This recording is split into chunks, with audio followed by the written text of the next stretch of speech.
California, Los Angeles, Hollywood, the Oscars. The flowers are ready, the stars are on their way into town, and the crowds are already here. I'm here to see what it takes to make it here in Hollywood, to see if I can find out how I can grab myself one of those golden statues. Not wrapped up in plastic, but shiny and new, presented to me, Douglas McFarlane, Scots actor and presenter turned filmmaker. I want to know what it takes to make it in Hollywood.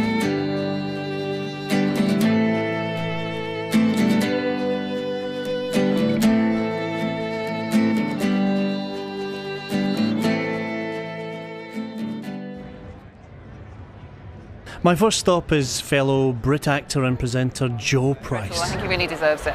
So you're from the UK. You lived in London, and you were doing travel and weather and acting and presenting, and now you're in Hollywood. How did that all happen? I know. Well, through a lot of hard work and perseverance and sort of hanging in there, you know, sticking with it. It's I came over here. I have been coming over here for the last few years. Last year I came over for 4 months. I'm here for a good few months this year. And I managed to get the visa as well, which is fabulous. I have an agent here in Hollywood. Can you believe it? I can't believe it. I have to pinch myself sometimes. But you know what? It's like working anywhere. If you go out, you audition, you meet the casting directors, you do your very best to get the role, and it's tough. It's like any town. It's like London or anywhere in the UK. Trying to get acting work is tough. I've been very fortunate because I worked as a presenter back in the UK, and that's something here in the States I've been doing as well. So no, I'm loving it. It's a very different arena, and obviously the weather helps. Yes, it certainly helps when you're an out-of-work actor. It really helps. Yes, when your chips are down, exactly. There's a sun exactly. shining. And I've been lucky this week. I had an audition for a new Reese Witherspoon movie. So Jo goes on to tell me about the excitement of a film audition she had this week, and it was becoming clear that no matter how successful you are in your hometown, out here you swim with everyone else. We just hope and pray that something will come up. So it's all about networking and connections, and going to the auditions. And I was struck by Jo's enthusiasm for being out here and what Hollywood has to offer. Now, I was keen to talk to a native about the reality of trying to make it here full time. So am I going to look here or look at you? I'm looking at you. Look at Douglas. Yeah. Cool. Sarah Lappin is what we Brits would call a jobbing actress out here in Hollywood. She is a lot of fun. Guys, we are rolling. Hollywood. Oh, I like that. Hollywood. Like Lappin's a dancer. There's no. I was keen to know about the day-to-day of living and trying to make it in Hollywood. We're going to have you dancing. You just. So Sarah, how long have you been in the business? In the business for about the last 2 years, although I've been performing since about the age of 3. So okay, I love all different types of art. I'm kind of a fan of, you say. So. Okay. So and how's the 2 years been? 2 years have been definitely an experience. Sometimes a grind, but I've definitely met a lot of great people along the way, and I feel this is what I'm destined to be doing. So I feel very blessed to be doing this. And what are you doing? Film or theatre or TV? Right now, I'm actually open to everything. I'm currently in a play, so I'm getting a taste of the theatre, but my heart lies definitely in film. Right. So, yeah. Do you think theatre acting gives you a bit more insight from an audience perspective as to your own character? Theatre acting is definitely a craft. You don't really have a second. I was really impressed by how Sarah presented herself. For every question, she gave an answer that was eloquent, unflinching, and always making an opportunity for self-promotion for her latest project. Definitely a beautiful thing. I've really, really enjoyed it, and it's its own art form, you could say. Yeah. And you get audience reaction from even people walking in the street. Every time, or that, it's good. It's always a stage, so gotta play along. Sarah is a professional. compassionate role, but it tastes great. And what advice would you give to someone who's watching this right now about getting into the business of acting? Getting into it. First off, make sure it's what you want to do for a fact. There's nothing else that is weighing on the sidelines. You have to know that acting is what lies within your heart. I think that there's nothing more difficult than what I'm currently doing right now. It is a complete path you have to be just totally committed to. It is like the only thing that you have to be doing. You have to be totally focused. And, I was someone who's actually going to go to grad school a couple years back, and that seems like a piece of cake to me now. This is like tough stuff. This is really something you have to love and really be you have to be someone who just wants to be an actor and really stay true to yourself and just follow your own dream. So. Nicely put, and said with a smile. It was great to see a young Hollywood actress in action. Back on Hollywood Boulevard, the next person I had to meet was an actor who had turned his hand to many different jobs in a bid to make it over here. Jim Neville was especially interesting, as at one time he worked for the Hollywood Press. I was intrigued to know more about this side of the town. When I got into production, I was always back in the trailer getting the footage, so yeah, it's fun. It's a lot of fun. When I moved out here, acting was always the plan, and you have to find a job that'll give you a means to an end, and I sort of fell into that, and then I got trapped into that. So if you want to be an actor, remember that. Don't get trapped into a job. But yeah, you lose your freedom. You do. But the thing is working in entertainment news, I was confronted up close and personal with A-list celebrities, and you start to look at things differently. You start to look at it as a business, and there's not the whole deer in the headlights thing, you know what I mean? And so in a way it was a mixed blessing, you know what I mean? So obviously the goal is to make your living entirely on doing that, but you gotta have patience and you gotta be hard-headed, you know what I mean? Yeah. So, yeah. If you were to give someone some hints and tips, what would those be? Wow. You know how they say that there's never only one way? I think today, the best thing that's happening right now is that you can choose your struggle. Meaning, when I first came out here, I had to mail out my headshots. I had to hope to get into casting calls. I had to hope to, get an agent to like me. People are cutting movies on their laptops today. You know what I'm saying? Yeah. And really, at the end of the day, you can write yourself a role that it'd take years to get an opportunity to even audition for. And if you just sort of knuckle down and learn how to run a camera, learn how to, maybe write music, whatever, edit, and that kind of stuff, at the end of the day, a motion picture, at least in this country, is looked upon as a product. And if there's an audience for your product, sell it. Yeah. And you can make a living doing that. So, it's cool because in choosing your own struggles, you can drive all over town and try to get into auditions, or you can just start hitting the ground running, making your own movies.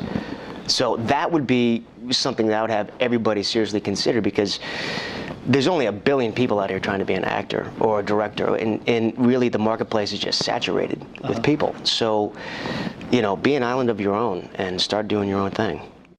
It transpired that Jim was involved in the same project that Sarah had told me about earlier, an independent feature called Rite of Passage. So how did he get involved in that film?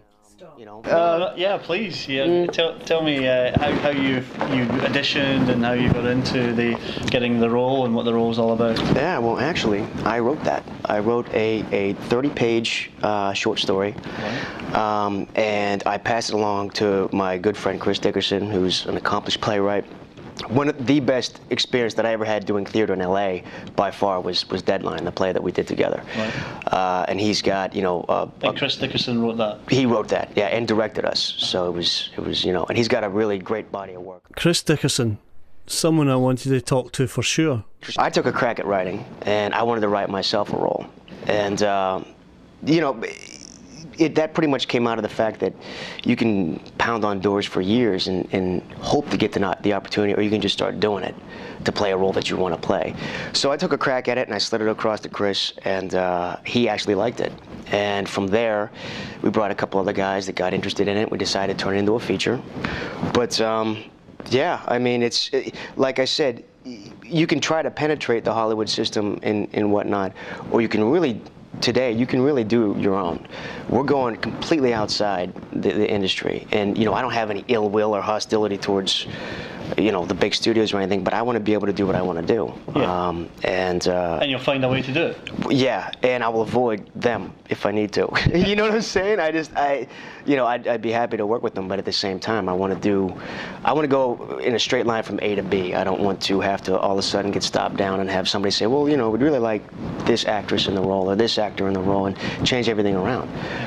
So that's why I'm a big proponent of just taking the reins and doing it yourself. I loved how Jim had shifted the Hollywood goalposts, scoring with what he wanted to achieve, something that became typical to hear. Yeah. Next stop, Chris Dickerson. Chris. Douglas. How you doing? I'm very well. Welcome to LA. Welcome to Hollywood. Yeah, we're out here on Hollywood Boulevard, right near one of the most famous intersections in the world, Hollywood and Vine, right up there. Okay. So in this town, you've always got to be something of a gunslinger if you're a writer and director. So I've got 3 or 4 other projects that were. So anybody out there with like $60,000 you're not using for a while, just let Douglas know. He'll be in touch with me. It'll be wonderful. Yeah, it'll be great. Yeah. It's not a commercial. Yeah. Well, I don't know. I mean, hey, listen, you've got a viewership. I'm taking every opportunity I get, no question. Well, I started as an actor, but acting, that's not my thing. Okay. Actors like to be stared at. It makes me nervous. I don't like it. You've been stared at now. Yeah, I know, and it's making me very nervous. Yeah, I'm used to... I wanted to complete the circle and ask Chris to tell me about Rite of Passage, to see how the director promoted it. He did not disappoint. I'm working on a film called Rite of Passage. Okay. And we've only been working on it for a few months. It started as a short piece, and we turned it into a feature-length film. Okay. It's a terrific film, a drama about today and about people's lives and about leaving a legacy and finding redemption. And it's a terrific project. So. I think we're going to be able to do it. So I came back to Hollywood 10 years ago, and wrote a few screenplays. A couple of them got produced, directed one independent film, and now I'm directing another one. And I like that a lot. So I may go back to the theater every now and then, but I really love working in film. It's a terrific creative medium, and it's got all the good stuff of theater without the bad stuff, which is no money. Yeah. In films, there's a couple of dollars. It turns out Chris was being modest. A number of his scripts have made it into big films with stellar actors like Michael Madsen. So what was that experience like? It wasn't the most pleasant experience. Oh, right, okay. Unfortunately. But you run into that in this town, nobody sets out to make a bad movie. No. But it sometimes winds up that way. Because people are, with all good intentions, are doing what they think is best, but it can sometimes get off track. You get so deep in the forest, you can't remember what a tree looks like, And unfortunately, I think in the case of that film, that was one of the things. But it was a great learning experience. And it certainly prompted me to say, I didn't direct that, and it prompted me to say, if I want it to turn out the way I want it to turn out, then I do need to work harder to become a director as well as just a screenwriter. So it was a great positive experience. And Michael was wonderful to work with. He's a terrific actor, very hardworking, and he does a great job. Yeah. And in this town, there's so many major businesses. How do you compete with them? Well, you don't actually compete with them. You have to do things on your own level. And it's really not a matter of competition. It's a matter of finding the right team of people, putting it together. A lot of financial people want to be in the movie business if they're not already. And if they are already in the movie business, they're always looking for a good project, a solid script. And I tell you what, they should call you. Absolutely. Right away. We'll put the phone number up after this, too. Yeah. While I'm shooting Rite of Passage and in post-production with Rite of Passage, I may be going into pre-production with another film. So we'll see. So, what would you say? There's a lot of people will be watching this who will be, just starting out in their filmmaking career. What advice would you give them? There really are 1,000 different answers to that question, but my advice would be find a project that you really care about and make a movie. Don't sit by the phone and wait for Paramount Pictures to call. Get out there and make your movie. Making the movie can be done, and figure out a way to do that. And it's also a great learning experience. So yeah, make your movie. That's what I'd say. So I loved Chris's maverick attitude, which he backed up with solid experience and wisdom about Hollywood and its industries. He was obviously respected and well liked in his circles, and I liked him too. But I was still looking for that snapshot of what it's like being at the top. People knowing you. Everyone.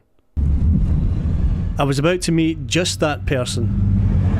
Hey guys, face me. That's it. Keep talking, keep talking. Everyone in Hollywood, it seems, knows Rodney Salisbury. Don't you recognise him? Everyone here does. Well, his voice at least. This Father's Day, New Line Cinema asks the eternal question, who's your daddy? Oh my God. I do voiceovers.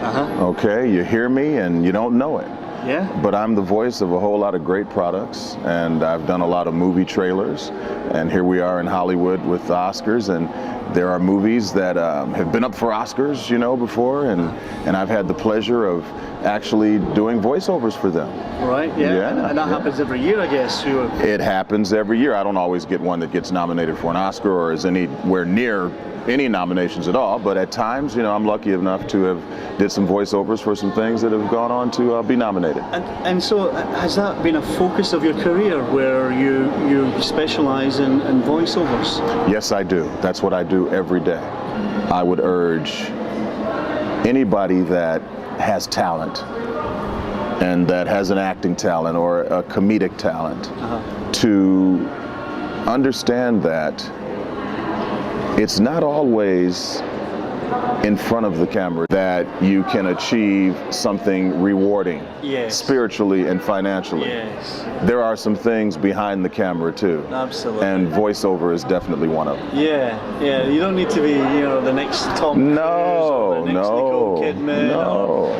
It's all about doing what you do best. Doing what you do best. Yeah, whatever that may be. I just want to let everybody know about this particular profession and the fact that it's out there, and if you want, you can get it, but you have to work hard. Yeah. I like the sound of that. And not just because Rodney said it, a consummate professional. Even at his level, he never faulted in promoting himself and his product to me. He even had copies of his books ready to sign, ready to sell. They can get them, online, Amazon. Yeah, they're right there at Amazon. They're in your neighborhood stores, all over the world. Excellent. Yes. And also at RodneySalisbury.com is the only place that you can get an autographed book. So if you care about that. And how could I mind being interrupted by such an eloquently put web plug? Another true professional with a very different way of making it. I was seeing up close that Hollywood really is about the whole package, all of the time. Every moment is an opportunity. My question was, can I learn how to do this? Who do I go to? Joshua. Hey, Doug. How you doing? Good, how you doing? Nice to see you again. I know, it's been a year. It's nice to see you. About 6 months since I saw you. Yeah. It's great to see you again. And it was Edinburgh, wasn't it? Oh, no, in Glasgow. I went to your hometown. And I tried haggis for the first time in your presence. Oh, remember wow, that? That's right, yeah. It was quite good. Don't be afraid. I first met Joshua Finkel back in the UK when he was on a tour of his masterclasses. I was keen to catch up with him and see what he was up to. Come into this notoriety. I wasn't the only one interested, it seems. Hello. Everyone's got to be a star. Everyone's got a screenplay. As I understood it, Joshua was a person to go to learn how to be the complete package in Hollywood. By the way, he's also an actor. I spend a lot of time coaching and directing, and I still act. I have less time to act, actually, because I'm so busy doing the other stuff and kind of entrenched in creating a lot of different curriculums and touring around doing master classes and things like that. He was obviously successful at these other directions, but was that how he had planned to make it? Your coaching is always that, roller coaster ride that's absolutely part of, I think, any aspect of this industry. And it's been nice to kind of be on the inside of finding and creating my own path and building on that. Yes. So some of the big TV shows, I'm always looking at your show reel, and some of the big stuff you've done is like Ally McBeal, right. Desperate Housewives, Yeah. and Family Law, and these are all well known around the world, and certainly in the UK. Still getting residuals, love it. Oh, are you? Right. The checks are still coming in. 24.31, Superb. why not? It's wonderful. And this is all just through the standard route of your agent talking to the casting directors and putting you forward. Right. You're going along for standard editions, want interviews, I have to say, sometimes it's that. A lot of it's relationships. I can't tell you how, especially in Los Angeles and all over. It's very, very important, I think. One of the biggest advice I would give to actors, and I just think anyone in this business, is like, be a human, be nice, be good, treat people with respect and courtesy. Don't ever think that you're more than someone else and treat people and snub people or not have time for people, because that's going to come back and bite you in the butt. You never know how you're going to get in the door to something. And the main thing, though, is, hey, can I get you a drink of water? Sure. And, just be good to work with. Be prepared. Have your talent on the line. Do your research so you know what you're walking into. Especially for film and television, it moves so quickly in this industry. I do a whole business called of phone coaching, where people who, clients or people who are out of town, I have a lot of international and people who live in Northern California who are going in for stuff. We will coach on the phone stuff that's coming up so that they feel really in the groove and prepared for what they're about to go into. So there's all different ways to get support and to really do your best possible work. That's the thing. And the more that you keep showing up as excellent, that casting person will know you make them look good and will consistently call you in, because you then know, oh, let's bring in Doug. He's always aces. And if he's remotely right, I want to get him a job because he's good. That's a relationship that will cultivate, and eventually it's a numbers game where your look will fit your type, will fit the gig, and you'll get it. You know what I mean? So that's what I train actors to do, is to be consistently excellent. And part of that is the accountability system that I'm also saying about calling and cancel. Be a human, be kind. All of that works together, I'd heard it before, but now it makes more sense. You need to be not just good, but excellent to make it here. I think one of the keys for me doing all that I do is coffee. I'm a big coffee generation. I love coffee. I'm the new Juan Valdez. I think I enjoyed talking with Joshua the most. He had a broad insight into the various workings of the industry and how to get hired by it. A couple of things he said just didn't seem to fit, though. Josh spoke about how being human and kind gets you far in this town. That's not what we're led to believe. Hollywood is about the tough guys, isn't it? Tommy Lee Jones, Clint Eastwood, surely? I suppose they too are human. As day turned to night, I was invited to a very special event here in Hollywood. 'Twas the night before the Oscars, and Mr. Ennio Morricone was being honoured by a special party to celebrate him and all things Italian. Oh, and he was also getting an honorary Oscar the next day. The party had just got underway, and then there he was, the man himself. A true legend.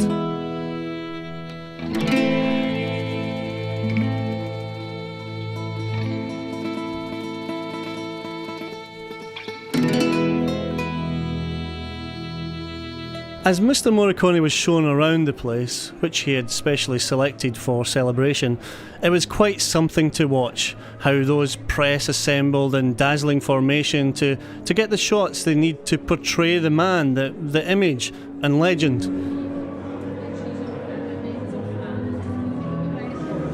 Everyone wanted a photo with the man of the hour, and he was gracious and obliging for the most part. Then, on to the main event. To have Maestro Ennio Morricone is our guest of honor. As you all know, after composing over 400 motion picture scores and receiving 5 Academy Award nominations, this Sunday he will be receiving an honorary Oscar from the Academy of Motion Picture Arts and Sciences. So many of his scores are popular masterpieces. Who isn't familiar with The Good, the Bad and the Ugly, the whole Spaghetti Western series or The Untouchables? Morricone has collaborated with some of the most influential directors. Inaspettatamente, come risultato soltanto di una vita di lavoro, un intenso lavoro. This honor arrives totally unexpected as a result of a life entirely dedicated to intense work. Consiglio sempre a chi vuol fare la professione del compositore, perché è una professione molto difficile. I always discourage people who want to become composers because it is truly a very, very difficult task. Bravo compositore e direttore d'orchestra. Ho finito. He's also not only a composer but also a conductor. I've finished. Even Ennio Morricone had a backup career if it all went wrong. Something told me he'd be okay as he was. Enjoy the evening and please join me once again in thanking Ennio Morricone for being here with us tonight.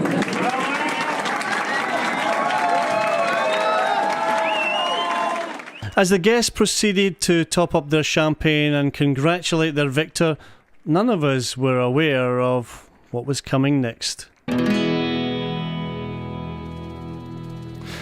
As Morricone was presented with his award, it was cameras at dawn. Forget the good and the bad and the ugly. This was the good, the bad and the camera crew. Everyone, including us, wanted the best shot, as these press were prepared to push and pull and get the best shot of a legend. All of a sudden, Morricone wasn't the only Western legend in the room.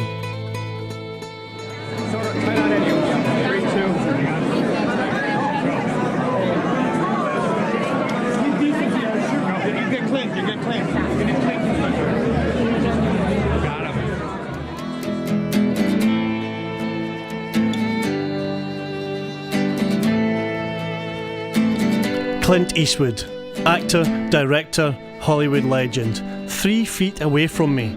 No one seemed to know of his appearing at tonight's event. Was this truly unexpected?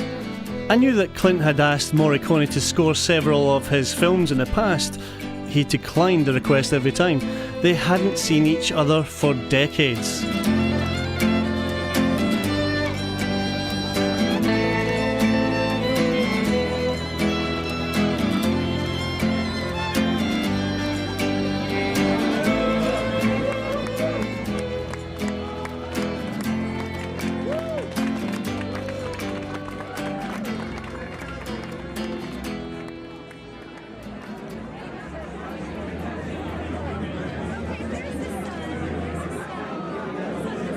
Clint was gracious, polite and patient. He was aware of the attention but seemed careful not to deter from the main man of the evening. As quickly as he appeared, he was gone. I was amazed. Is that your life? Once a year, yes, Doug. Once a year. Oh, no. Teresa Earle is a journalist and producer. She got me in tonight. Oscar week is it's unusual in Los Angeles because leading up to the Oscars, there are so many events where media people go to cover And then there are the events where media people don't actually show up, because all of the insiders in Hollywood that turn the deals and the people that are really, let's say, sort of semi-A-list show up to parties where the media don't often get invited. And that's what you saw tonight. You saw limited press, but more people just sort of celebratory speaking and greeting and getting to know each other again, all in tribute of Mr. Morricone. As a member of the press out here, I had to ask, was that meeting as amazing as I thought, or was it in fact a show for the press, a front, not in fact a real chance meeting? It had to be genuine, I thought. I think the moments like that, in answer to your question before, moments like that, those are unusual, where people actually thrill to see each other that have worked together at a certain point in their life, and there's a certain sentimentality about them coming together again. And that's nice to see. You don't see that every day. We do red carpets. People greet each other who maybe didn't expect to see each other. More often than not, it's a photo op, and they know they're going to be there, and they greet and shake hands and everything. But to actually talk to people and interact, it generally happens on nights when it's not directly related to a specific film or the film business. For example, this evening there were fashion people there as well, and it was all centered around Italianness. When the designers come to town, Armani has a party tomorrow night, for example, there'll be numerous people there, and they're more willing to talk because it's not about hyping their own films or their own careers. So they're pleased to talk about it. So that changes. I think what becomes frustrating a little bit in the more cynical side of this business here is how self-indulgent it's become as an industry as a whole. I mean, there's no sense really of reality. When you start to turn within a certain group of people here, you realize that their ability to access everything from what we take advantage of in our daily lives, they don't think twice about, because it's not only money, it's privilege. Teresa, well, I can only say thank you very much for spending some time with me. I couldn't thank Teresa enough. An amazing event to witness. Thank you very much for spending time in the centre. Thank you very much. It's completely my pleasure, Doug. The night may have been young, but I needed to conserve my energy. Tomorrow was the 79th Oscars. I wondered what I had in store. Okay, it's Joan Rivers coming to you from the red curb here at the Oscars. And I always travel with a huge billboard of myself in the back, but nothing is more important than, of course, my job here before the big day. And I can't tell you, I'm so excited to have here from UK Film and TV, Douglas McFarlane. Doug, it's so good to have you here, Joan Rivers. And as Ellen prepared to present for the Oscar show, and Kate posed for one last shot before being taken to see if she had won one. Kate, good luck for tonight. I was already planning the next part of my journey. A long way from Hollywood. It's a long way from the first painting of a story to the screen.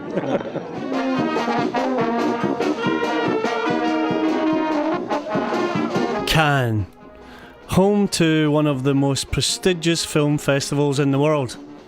We may be in the south of France, but the whole of Hollywood decamped to the Riviera each year for 10 days, and so had I. Everyone comes, the press, the crowds, even Clint. Okay, not this time. I went along to the UK tent to see what was going on and do the thing you do in Cannes, network. I'd only been there a few minutes when I saw a familiar face. I'd met Sal Brown while waiting for a plane on my trip to Hollywood. Sal is a screenwriter who regularly pops to Tinseltown to work on scripts. She told me about how in Cannes no one actually reads the pile of scripts they are given while they're there, but you give it anyway in the hope that they will read it when they return to Hollywood. Sal is realistic about that. Oh yeah, I mean everybody's heard the story, of someone standing in a lift next to Harvey Weinstein and comes out with a cheque for $250 million. But the reason it's a good story is because it's a pocketful. It doesn't happen to everyone. Maybe some people are making fantastic deals here, but most people are finding people they can go on to work with later. Sal's down-to-earth attitude seemed to be working, as she had to leave me to attend meetings. I hadn't got far when I bumped into another familiar film face. Thank you for coming to see me, Don, and you're in amongst your busy schedule. Don Allen is a British director and producer. He was also in between meetings, but wanted to tell me about his development as a Cannes attendee. My first 2 Cannes were great. The first one I was just wide-eyed, and my second one I was talking a lot of hot air, and coming back to this one is far and away the best ever. Excellent. Yeah. You'll be down to the yachts then very soon. I kind of get on the yachts and then I get kicked off the yachts. So maybe next year it'll be a bit different. It seemed like Don might be here for a few years to come yet. I left Don to his meetings and continued along the Croisette to see more of how this film festival works. Filming this film festival seems to be a full-time job. They never stop out here, especially the press. Everything is documented, and it struck me that it seemed a great place maybe to launch yourself as someone that is making it. I was about to see this in action at a press conference later that evening. This is a media place. Yeah, sure. It's okay. There's Jessica if you turn around.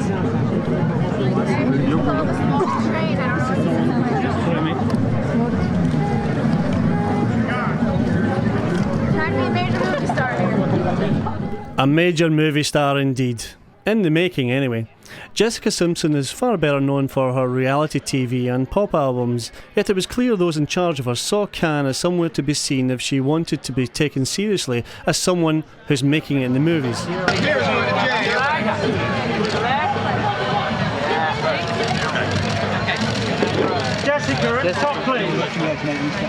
And boy did she know how to be seen. It became clear very quickly that nothing was left to chance in an operation like this. Her chaperone swiftly ending the photo op and leading Jessica to begin her interviews with the global press. She never flinched. And as the party being thrown in her honour waited for her to actually arrive, Jessica answered question after question, always with a smile.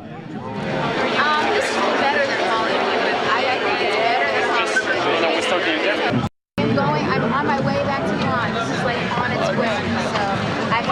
So I'm shooting a major movie star this summer, and I'll be blonde. What's that, Jessica? You're going blonde? That's when I started doing red blonde. I was the brunette yesterday. I was a brunette yesterday. I walked a red carpet brunette yesterday. In the blonde pops, and I know it, and I've been told by all the right people in my life. She seemed very happy to play to what she is known for, patiently waiting for someone to ask her about the film she was promoting. It's just kind of life, and you know that you're being watched. I mean, I grew up as a preacher's daughter, so I kind of grew up in like this glass fishbowl. Like people always watching what you've done. So. Eventually she came to where we were, and we could see close up how this star machine actually works.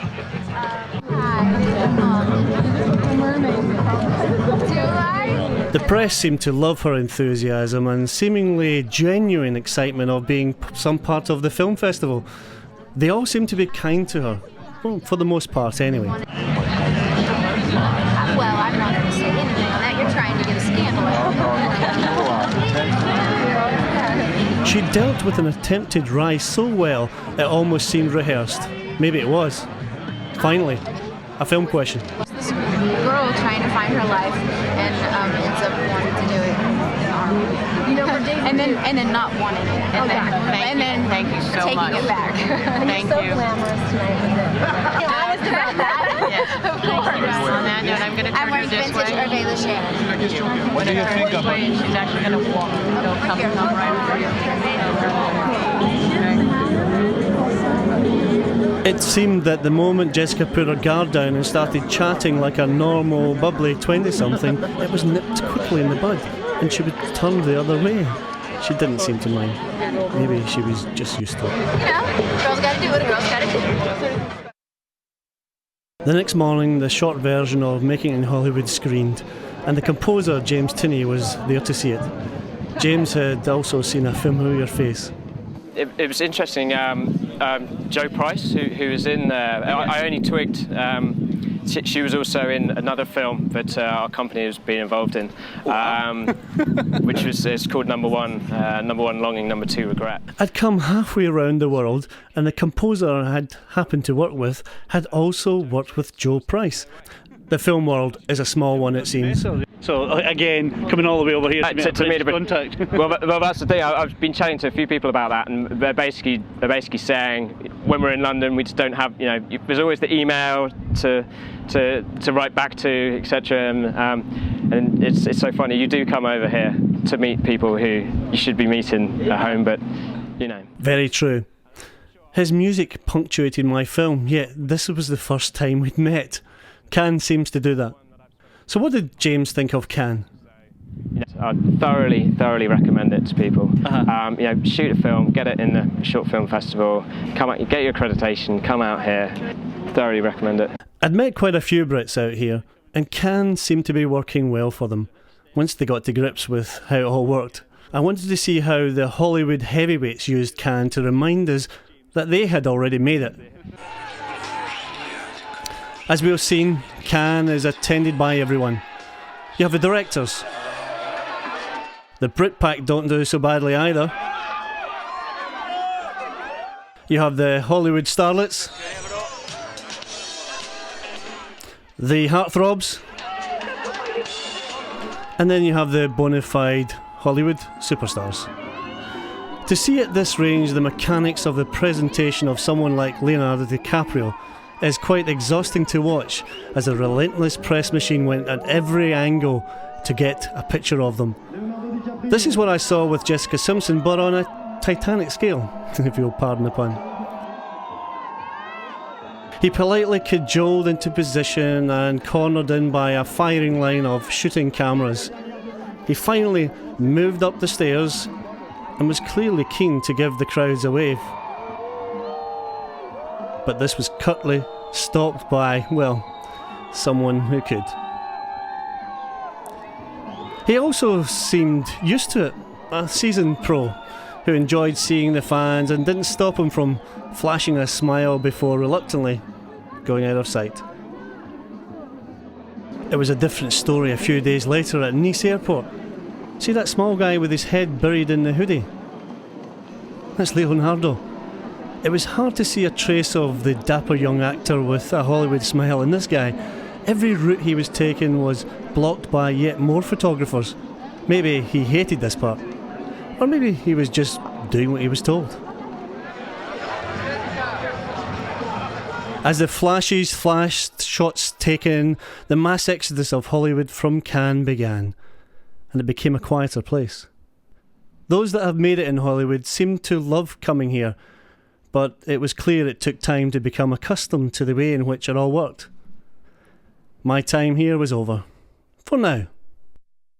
So it takes time to make a movie, you know. Even if you have the cash to pay for it, it takes. Standing on the outside, looking in, sometimes you can see more if you know what I mean. Seems to me that we're losing the plot when it all comes down to have not. This is Indiana Gregg.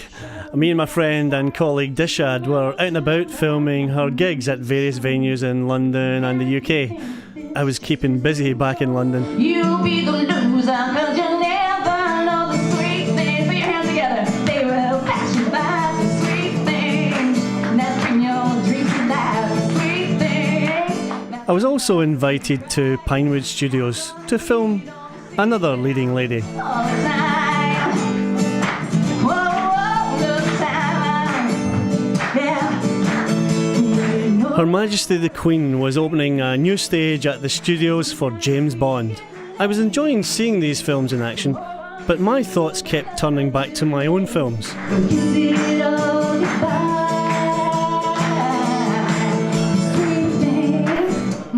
It was at an Indiana gig that Dishad told me about a fiction film idea called Little India.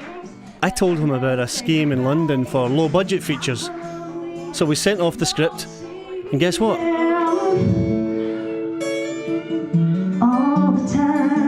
We get shortlisted.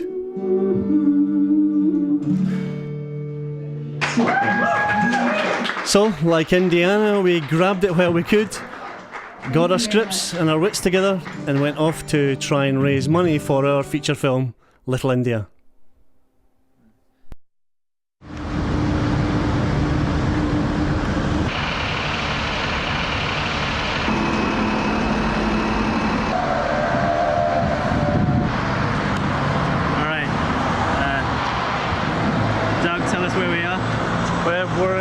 Shoreditch Town Hall. It's just a new place and I'm really looking forward to it. Dishad's got the camera. I've produced all the documentation ready for the 4-day Mica School. It's just across the road there, and this is day one. We're all excited. 4 days of working with top producers, top directors, shaping up the Little India project so that we can actually bid for £75,000. So we're really looking forward to it. And we really were. Our first film project together had made it to the top 10. We were so excited. This is Dishad, the writer and director. You know, I hate doing these things. We are at the Shoreditch day one thing where we're meant to be trying to beg for money here and trying to impress some people. So they give us loads of money. Put the camera off, put the camera off. Now, this is all about making in Hollywood. It's all about Little India. It's all about filmmaking, the business. Excited and enthusiastic, in we went.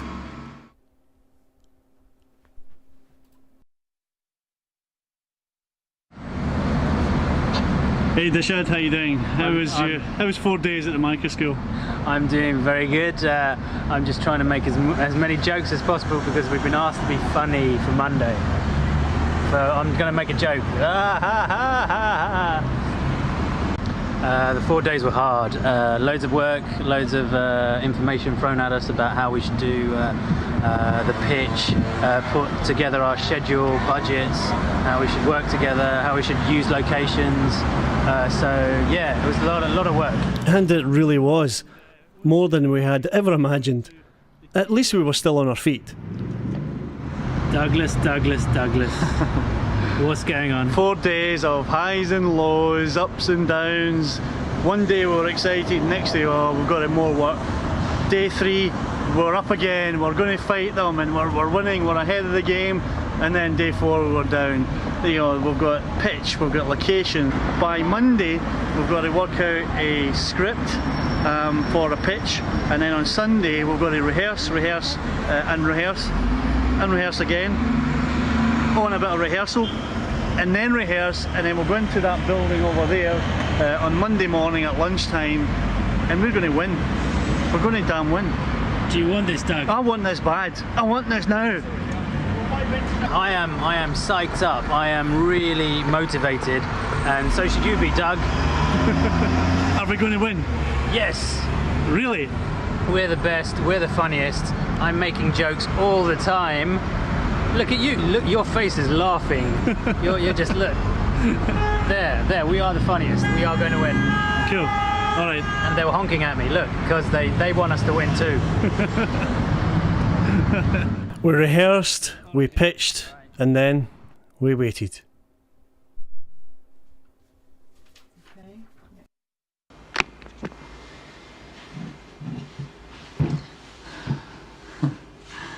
I'm just back from a very stressful day waiting to hear what happened at BBC Film London.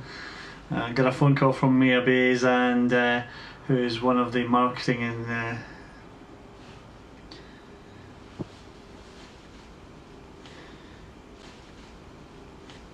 the answer is unfortunately no.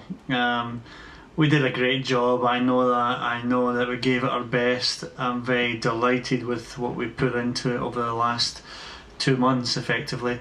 Put together a treatment, we put together a synopsis, we put together a schedule, a budget, we created improvements to the script, we revised our locations, we looked at how we're going to pay our actors, we really learned a lot in the process. It was fantastic doing it. We're pleased that we got to the final 10, but there was only so many checks. I think there was 4 given out. That was the plan anyway, and obviously we just missed it. it is all part of the learning process. I've spent I've been in London for a year now exactly. I've taken this to this Making Hollywood to Hollywood itself, to the Oscars. We went to Cannes. We're now planning a Sundance and a trip to the 80th Oscars in February of next year. So it's all been a great experience, and I'm looking forward to the next part of the journey. That one was very difficult. There's no doubt. There's a couple of things that came out of it. Then you give a pitch and say, well, a comedy pitch. Well, you're supposed to be funny, aren't you? So quickly over the weekend we had to turn around our script and rehearse it and try and become stand-up comedians, myself and Dishad, overnight. But think of it this way, Doug. You got to the top 10 in your first film. Did you expect to really get all the way there? So yeah, it's been a great experience. Loved it and want more. Making Hollywood, over to Sundance, and over to the Oscars in February. Looking forward to it.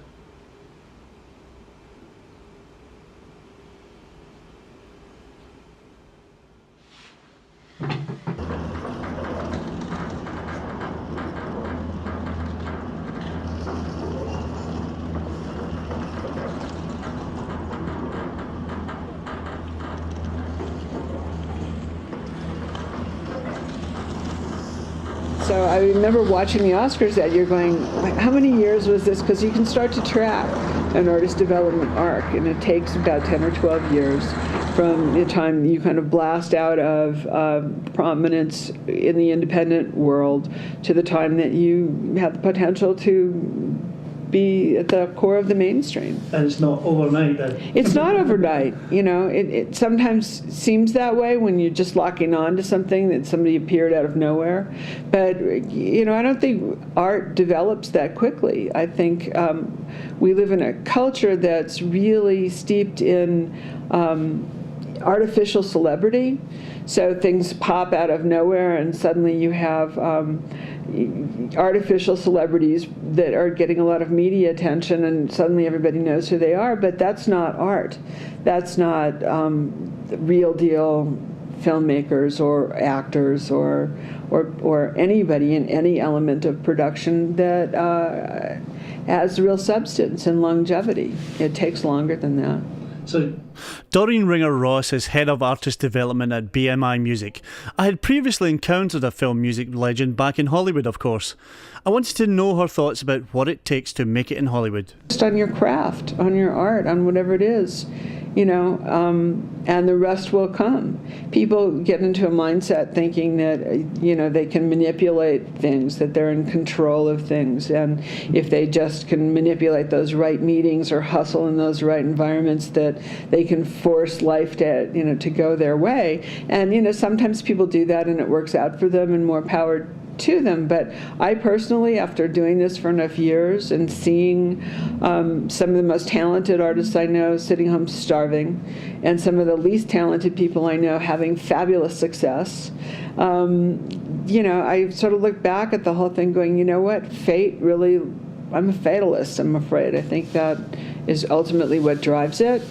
But in the you don't necessarily have to sit around in your living room waiting for fate to dole something good down your chimney. So what would it take for a filmmaker like me to get a composer to give my film star quality, I asked. May or may not. First, I think you need to, if you're the filmmaker, you need to make a really compelling film.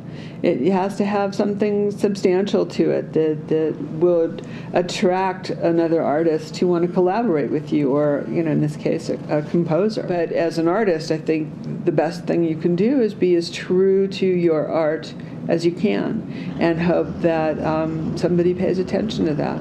Passionate words are an altogether more passionate film festival setting. Just like the filmmakers here, composers are held in very high regard at Sundance. This seemed to prove to be very attractive to Hollywood stars looking to be amongst the makers.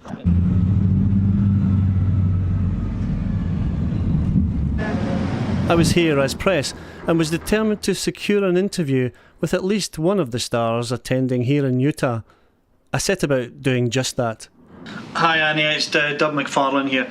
I spoke to you last week regarding a possible interview with Jack Black. I was determined, but the stars were proving to be elusive. Hi, how you doing? Hi Stephen, how you doing? It's Doug McFarlane here, Making in Hollywood. Yes, hi, it's Doug McFarlane here. Okay, thanks very much. Hi Stephen, it's Doug McFarlane here from Making in Hollywood. We contacted each other recently regarding Naomi Watts. Yeah. Okay. Is there anyone else you'd recommend? Alrighty. Alright, thanks very much for your help then. Bye bye.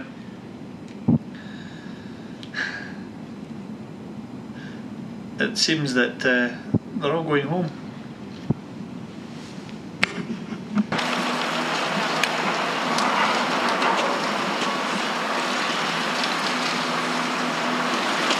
I think the hardest part is more mental, and you need a lot of memorization. Like you need to remember because it's not only you. There's a lot of people. You need to be one as one, you know, and try to do less mistake as you can. That's a mental. You need to conquer that. Stop thinking about that. You need to memorize it so good that you don't need to think of it. So just get consumed in the art form. Yeah, it's just sort of like, you know, whatever, you know, but like really seriously. So it's kind of hard. I don't know. One Sundance attendee who said yes is JC Chan, actor, musician, and son of legendary Hong Kong turned Hollywood actor Jackie Chan. JC was here promoting his film The Drummer. Was this the film that would make him in Hollywood? And how do you feel? Do you think this is one that might actually kickstart your career in Hollywood, around the world? I don't want to think too much about it. I just want to do my job, and then whatever comes. My company just asked me if I want to do a movie, and I said no. But they said, you know, you should try it before you hate it. And I said, okay, I guess it's a sort of a family business. I'll try one. And the first one was bad, but after that, then I'm starting to get a hold of it. More and more, director takes me more seriously as an actor instead of just, you know, oh, it could be a movie, whatever, you can do whatever you want, just fooling around. But after the first one, I started taking seriously for movies, and the Drummer is my 5th movie, and my total career is 6th movie. Where are you? Where do you see your career actually going in terms of expanding your horizons in Hollywood? Because you're doing a lot of Hong Kong. I am a really I look at facts a lot, and I'm a dreamer, but I know what's a dream and I know what's reality. And as a Hong Kong actor, since I'm in movie Sundance, as a Hong Kong actor, I think in order to get to other countries' movie industry is rather you are a girl and you're really pretty, super pretty, or you're good at your own culture stuff, say martial art, but which our newer generation in Hong Kong industry isn't that familiar with. And so, in terms of your family business, is this something that you feel that it will be part of your life now? And the reason why I started off with music is I don't want people to focus so much on my family thing. Yeah. I mean, I can't really avoid it, but I don't want to force people to look at it right when I come out from. Yeah. So I would start from the music and then movie, and I didn't do action movies until my last movie, which is my 6th movie. So I want to be try to be multi-talent. I'm not, but I try to be one. See, I did like drama, like action, sci-fi, like Twins Effect 2 sci-fi, and then some drama, love movie, and then I don't know, some internet novel changed to a script, and then like Harry Potter, stuff like that. JC seemed keen not to just follow his father's footsteps to Hollywood, but make it in his own way. What did he think it took to make it? Be outstanding, but sometimes be if it's too outstanding, might not be outstanding, because everyone is outstanding. So if you be normal, maybe people will think you're the outstanding one, or be less is more kind of thing. Yeah, sort of like that. I think. Yeah. I think. Yeah. Superb. Well, thank you very much for coming to see me. Thank you very much. Yeah. Well, good luck with the drummer. Thank you. Thank you very much. And yeah, thanks. What? I actually, I don't really like Jackie Chan's movies, so I was just sort of. What was that? I'm just saying I don't really like Jackie Chan's movies. I guess you had to watch more of my dad's movies. Where's the toilet?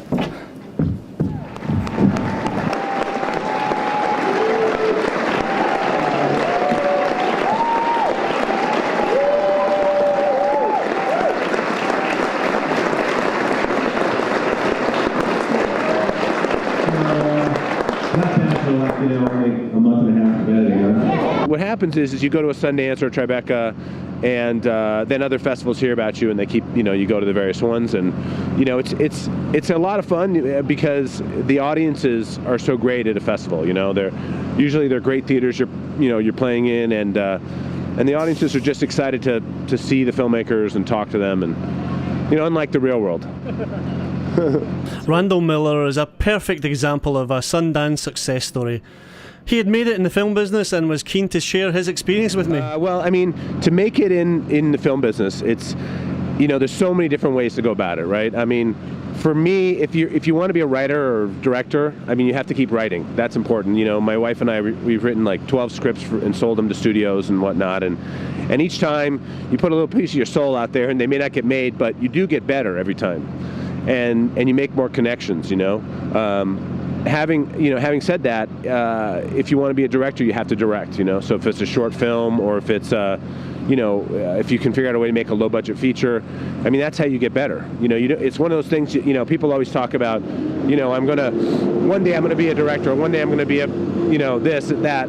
If you don't direct, you don't know what you don't know. And that's what film school is all about. You learn, you think in the beginning, especially at the American Film Institute, you get accepted as a director, and you direct 3 half-hour movies the first year and another half-hour movie the second year. And the first moment you arrive there, you're like, well, I'm a director. But you don't realize then how much you don't know until you start doing it. You have to fail a bunch of times, I think. And that's the best advice I can give, Realistic advice from a filmmaker who had really earned his stripes. I was still looking for that elusive superstar to share their views on Hollywood. I was about to find her. I don't think you have a firm idea of what it is you set out. I didn't, of what, you don't have an idea of where you want to get to or where you want to be. I knew I wanted to work and film and wanted to make interesting films, interesting work that kind of mattered or said something about the world. And so in that respect, I'm very satisfied that I do that. I do a variety of different kind of movies, and they always satisfy me, so in that respect I'm really happy. But I don't know if you set out going, when I get there I'll be happy. Luckily, because if you got there, what would you do then? Well, I've been having a really good time. After I left the business and when I decided to come back, I thought, I just really don't think I can do any more Catwoman movies. Sharon Stone, a real Hollywood A-lister. When I decided I didn't really want to work anymore, I just sort of had it. And when I decided that I wanted to come back to the business, I felt like I'd been so kind of pigeonholed that I couldn't really work as a character actress, that my choices were so diminished. And so I worked with my agent, Scott Lambert, and said, I just want to work in independent films because I think I can get hired to play character parts. And I think I can work with some directors that are very interesting to me. And that's when I started to get to work with Jim Jarmusch and Nick Cassavetes and all these wonderful directors. And I got to come and work with Patrick. And I just did a very interesting movie with Christopher Walken, which was, for me, a real goal of mine. I wanted to work with some more of these great actors. And I felt like this was the only way I was going to get to do that, because I was so over this. Every movie I had to work in, I had to play some sex symbol part. This was a wonderful insight into the reality of what might happen after you make it in Hollywood. I got the sense that this was a very honest Sharon, outside of the confines of the Hollywood star machine. Do this. So that's really finally starting to turn around, and now I'm starting to get offered more leads in movies with more character, substantial things to do. And in order to do that, I've had to do it this way. And Nick let me play that really interesting part in Alpha Dog, where I got to fall apart, and Jim let me play that great part with Bill Murray, and I'm getting so I've had and by and large I haven't there've been small parts that haven't had a lot of notoriety, but there's over these few years they've been piling up, and as they've piled up, then people are starting to go, oh, I see, there's something, and so I think it just takes a certain time before it gains some, oh, that's what she does. It was wonderful to watch such a documented Hollywood star enjoying being in the company of filmmakers and relishing the attention on the film she was in rather than only her. The parties were thrown, the filmmakers were filmed. Whether it was cameras or skis you had, it was time to go home. Back to London. Okay, that's if you win. Yeah. And what because if you win, if I lose. Excellent. And when do the butterflies kick in? For what? Tonight. Listen, here's a hot tip. If people think they're going to win, they don't wear what I'm wearing. That's beautiful. I'd wear that more often if I was Tilda. She went on to win Best Supporting Actress. I was here at BAFTA in London, right in the thick of the action. I asked a couple of attendees how they felt about the evening. Any last words? Yeah, except about 5 minutes before you go on stage. It's like, dance, monkey boy, dance. Dance, juggle some knives like you used to in the old days. Put things in your tongue. It's a great play.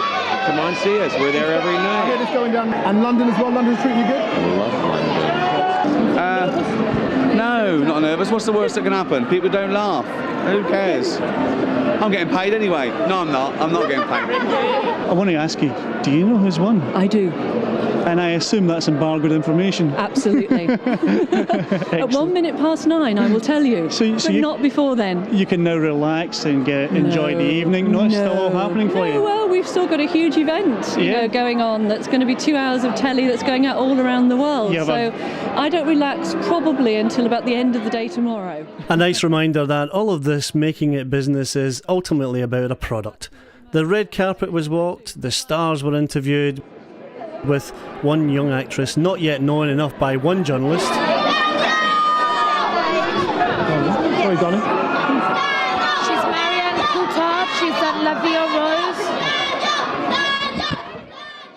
Less than a month later, Marianne Cotillard won the Best Actress Oscar for La Vie en Rose. A great example of how making in Hollywood can change everything. No problem.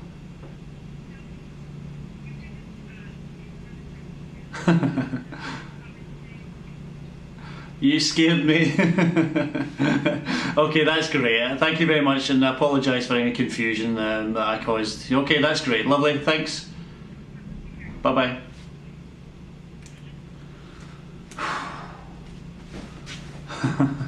Well, it's been a year.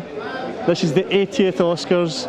I've been to Sundance, I've been to Cannes, and I've been to Film London, and I'm finally made a round trip back here to the 80th Oscars. I was back for a second time.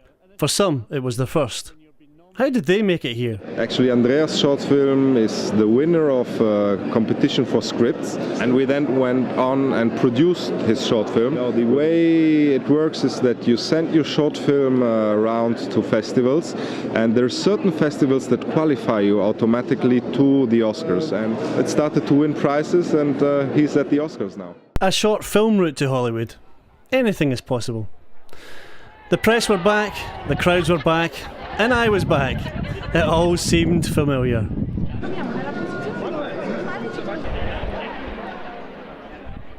A familiar face I wasn't expecting to see was that of Stephen Lewis Simpson. A fellow Scot, he directed me in my first ever film a fair few years ago. I had to get a few words from him on the subject before completing my round trip to Hollywood. Yeah, I mean, for me, I think the thing is that the film industry is a global entity. I mean, and in a sense where Hollywood takes its lead, in a sense, is it's the one that reads it that way. It doesn't see it as a, you know, in Britain it's too much the British film industry, the French too much the French. Out here it's a global industry, and I think you have to see the industry that way to really be able to fully maximize what you want to do. So if anything, I think that's the key approach they have out here, which I like, you know. Back on the red carpet, I found maybe some of the most interesting pearls of Hollywood wisdom from an unexpected source, renowned New York Times journalist David Carr. I just wandered out onto the red carpet to try and get to the press arrivals area and was seized by security and thrown off. I'm back outside the perimeter now. I apparently transgressed some Academy Award rule. I don't know what it was. So I've been evicted, and now I'm trying to hack my way back into the epicenter of the Oscars. Douglas, what you need to remember is there's this whole heaving apparatus that goes on independent of film. It's this huge throbbing machine where bells go off, whistles blow, smoke comes out, and eventually everyone, the stars, the journalists, maybe even sometimes the movies, are thrown clear. But in general, it isn't really about the movies. It's about a society need for a narrative of fame to go with these films. They need to know what the story is behind these stories that they see. And the movies just aren't enough somehow anymore. And at the end of it, you know, go back to the world where real people live and where I don't ask people who or what they're wearing. I don't care anymore. I couldn't help but think that this might be the most succinct insight into making in Hollywood I had encountered. Was that what it took to climb those steps? Maybe. And you've got to stand there and you've got to talk away to each and every one and give them your best. And from that, you then go into the red carpet, you walk all the way down to the end, and you finally make it in Hollywood. Thank you guys for the umbrella. Have a good one. You too. We said our goodbyes and my journey was nearly over. A couple of others were waiting to leave too. Faces you might recognise as Sienna Miller and Race Safans. Their nervousness reminded me of Leonardo back in Cannes. A stark reminder of the reality that making in Hollywood comes at a price.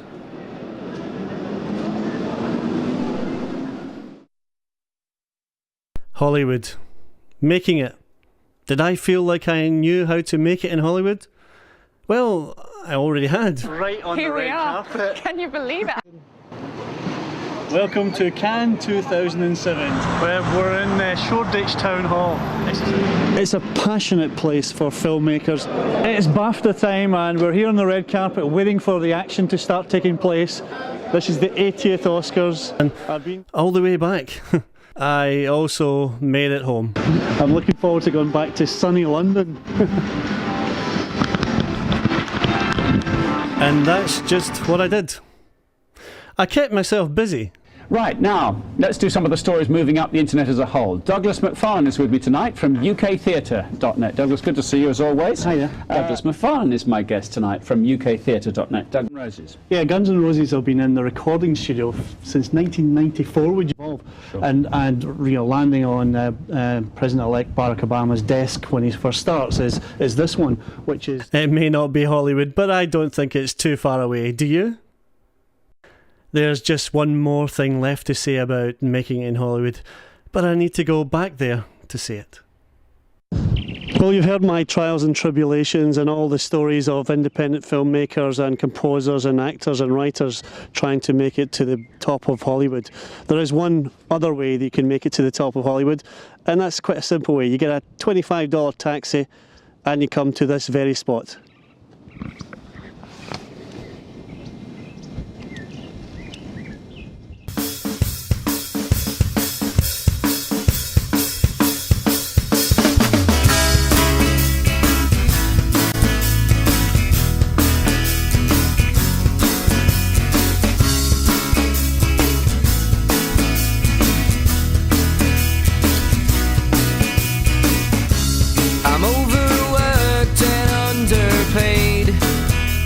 I'm in no mood today.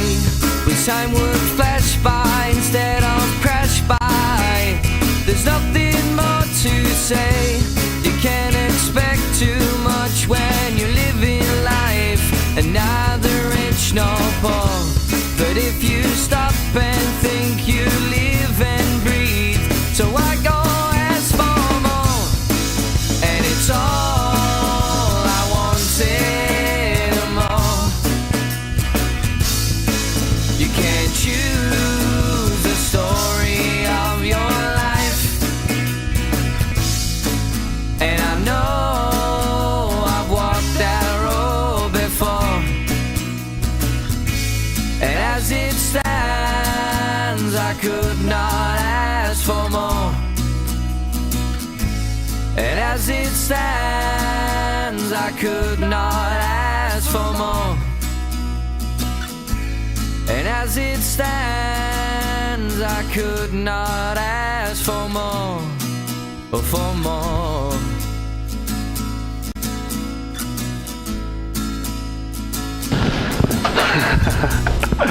Wow, that was an adventure.